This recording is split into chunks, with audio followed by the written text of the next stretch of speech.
நம்ம பேட்டால் பவுலிங் போட போகிறோம். வண்டி 1 2 3 4 பால் வச்சுட்டு போட போகிறோம். போட்டலாமா? ஃபஸ்ட்டு பால்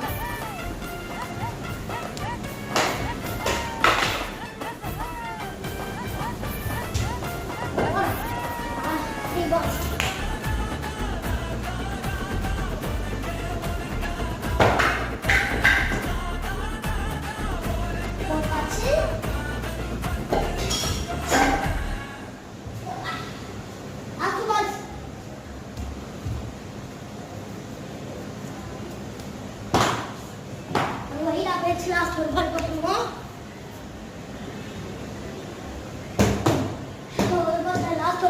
லாஸ்ட் பால் போடலாம்.